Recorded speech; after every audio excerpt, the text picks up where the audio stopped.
जी नमस्कार साथियों, मैं ललिता अध्यापक NMOPS की राष्ट्रीय महिला अध्यक्ष हूँ और हम लोग पुरानी पेंशन बहाल का जो सरकारों से आंदोलन कर रहे हैं, रैली कर रहे हैं, कभी बाइक रैली कर रहे हैं, कभी जंतर मंतर पर बैठ रहे हैं। एक ही मांग करते हैं कि यदि आप नेता होकर 4-4, 5-5, 6-6, 7-7, 8-8 पुरानी पेंशन लेते हैं जिसे ओपीएस कहते हैं, लेकिन जब बात सरकारी कर्मचारी की आती है तो आप कहते हैं एनपीएस बहुत अच्छी है। सरकारी कर्मचारी ने कह दिया हमें नहीं चाहिए एनपीएस, हमें ओपीएस चाहिए, तो आप कहते हैं ओपीएस ओ की जगह यू लगा दी उन्होंने, यूपीएस अच्छी है। ये नाम बदल कर जो झुनझुना दे रहे हैं सरकारी कर्मचारियों को, मुझे ये समझ में नहीं आता इन वर्तमान नेताओं से कि देश को चलाने वाले सरकारी कर्मचारी हैं, चाहे आईएएस से लेकर पियोन, चपरासी, रक्षक, शिक्षक, चिकित्सक, देश तो इनसे चलता है ना। इनकी सुरक्षा की जिम्मेदारी सरकारें नहीं लेंगी क्या? पूरी ईमानदारी जिम्मेदारी से हम सरकार को अपनी जवानी दे देते हैं, लेकिन बुढ़ापे का सहारा एक था हमारा 2004 से पहले पेंशन, जो एक प्रेरणा भी था और एक मैं ये कहूंगी कि सबके लिए बुढ़ापे की सुरक्षा का छाता था। उसका एक मोटिवेशन ऐसा था कि हर युवा वर्ग दिन रात पढ़ाई करके एग्जाम देता था और कहता था कि मैं गौरवान्वित होता हूँ, देश का सरकारी कर्मचारी होता हूँ, क्योंकि मुझे यूज एंड थ्रो नहीं किया जाएगा, मेरी सरकार मुझे बुढ़ापे में संभाल लेगी।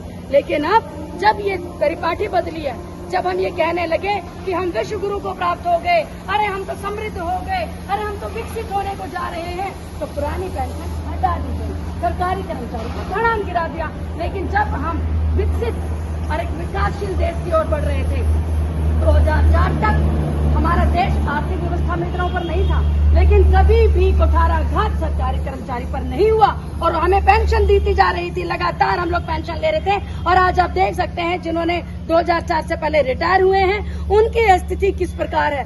वृद्धाश्रम में भी साथियों उनको रखा जाता है जिनकी जेब में पेंशन आती है, क्योंकि उनके भी खर्चे होते हैं, उन्हें भी रोटी चाहिए होती है, उन्हें भी आर्थिक सहायता मिलती है, तो उनका देख देखाव होता है। लेकिन जिनके पास सरकारी कर्मचारी जो रिटायर हुए हैं 2700, 2200 इतना सा पेंशन देते हैं। इतने में आप सब जानते हो कि महंगाई आसमान को छू रही है और ये जो हमारे नेतागण 4-4, 5-5 लाख तनख्वाह भी लेंगे, सुविधा भी लेंगे, सरकारी बंगले में भी रहेंगे, हर प्रकार की सुविधा मुफ्त मिलेगी, लेकिन पेंशन के नाम पर 7-7, 8-8 पेंशन लेंगे।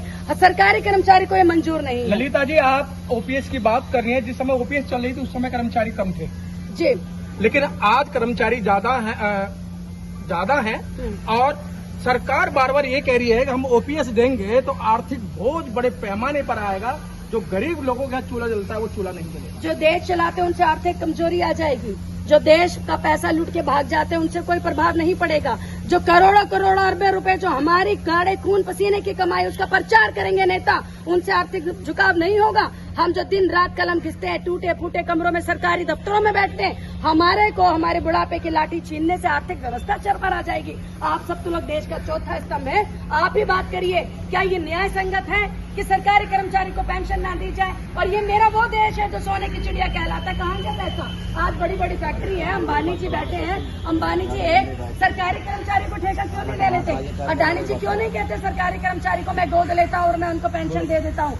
ये आप जो बड़े बड़े पुरोधा बैठे हैं, आर्थिक स्थिति जो पूंजीवादी बैठे हुए हैं, उनके पास जो सारा पैसा जा रहा है, थोड़ा सा मान्यवर से मैं अनुरोध करूंगी, विनती करूंगी कि अपील करूंगी कि जो सरकारी कर्मचारी का आक्रोश है, जो सरकारी कर्मचारी की दयनीय स्थिति है, मान्यवर जरा इस पर भी दया कीजिए। Okay ma'am, okay.